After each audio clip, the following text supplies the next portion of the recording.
Imagine crying in public, feeling no shame. People around you weep and completely fall apart. Nobody laughs because everyone is already breaking down. This is not a funeral, it is football. And in Brazil and Argentina, there is no difference. You think you love your favorite team enough. Then you see a Brazilian man kissing the ground. You watch an Argentine grandmother pray before kickoff. Suddenly, your watch party feels embarrassingly too casual. These two nations do not just watch football, they breathe it, bleed it, become it entirely. Football is not a sport, it is identity. And identity is always worth everything you have. Brazil first touched the football in 1894. A young British man named Charles Miller brought it.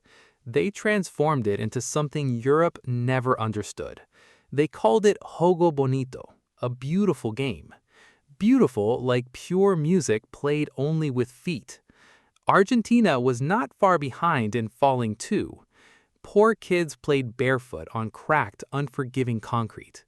No shoes, no grass, no nets, just hunger. That hunger became passion, and passion became religion. The ball was the only god that listened. Brazil had poverty grinding millions into the earth. Argentina had economic crises tearing entire families apart. But on match day, none of that mattered. A man with empty pockets wore his jersey. A woman who skipped meals still bought tickets. Because for 90 minutes, life made perfect sense. The scoreboard told you where your heart stood. Nobody needed therapy when football hurt so beautifully. Nobody needed hope when Pelé held the ball. Nobody needed God when Maradona ran toward goal. That is not metaphor, that is reality. Pelé did not play football, he rewrote gravity. Children across the continent were named after him. Priests mentioned him in sermons without any irony. He was born poor in Tres Corazones town. That name means 3 hearts. Fate was watching. He gave Brazil 3 World Cups before 30. That is not an athlete, that is a miracle.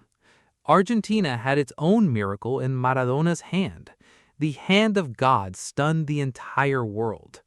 But Argentines did not see cheating, they saw genius.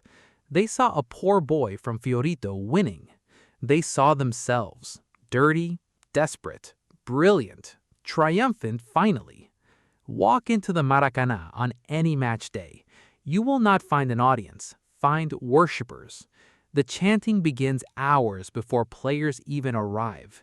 These songs are not learned, they are inherited. Grandfathers taught fathers who whispered them to sons. The flags are enormous because small gestures mean nothing. When Brazil scores, the Maracana trembles like earth. When Argentina scored at La Bombonera, stands move. That stadium was built structurally wrong, intentionally wrong. Engineers called it a mistake. Boca fans call it home.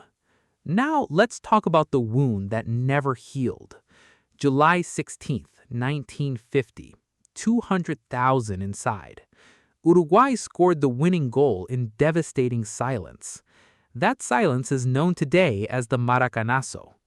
Players wept directly on the pitch like children. Goalkeeper Barbosa carried the nation's blame his entire life. He died still carrying their grief inside him. That is not sport, that is inherited trauma. 1990 World Cup Final. Bremes penalty killed everything. Maradona cried on camera and the nation dissolved. You do not forget that. It lives permanently inside. For long decades, Argentina carried the heaviness of waiting. Then, quietly, came a small boy from Rosario. He was undeniably touched by something beyond our world. Lionel Messi won literally everything except one thing. The World Cup was the ghost that followed him. Every crushing defeat felt like direct spiritual punishment. His tears after losses became Argentina's most repeated image. Then came the Qatar 2022 final. Argentina won, and something in the air changed. Old men who had waited 40 years finally exhaled. Women who prayed every night finally allowed belief. That was not just a trophy, that was absolution. But here's the truth most outsiders always miss. It's about the barefoot boy on flooded streets. It's about the girl who studies the game. It's about families fighting over formations at dinner. It's about strangers becoming brothers inside stadium rows. Football gives these nations something no politician ever could: a collective mythology written in goals, tears, and mud. In Brazil, football crosses every line of class. In Argentina, it's the one language everyone speaks. This is not entertainment. It is collective identity breathing. Jerseys ironed slowly, carefully, like suits for church. The same chair, the same seat, every single time. Superstitions run so deep they become religious commandments lived. Devotion only looks irrational from a comfortable distance outside, because religion answers one question: who are we together? Football gives Brazil and Argentina that answer always. We are the ones who never stopped believing together. We gave our gods real and true human faces. No other culture has poured itself into one ball. The most devastatingly honest love any person ever built. Subscribe, because on this channel, we always go deeper.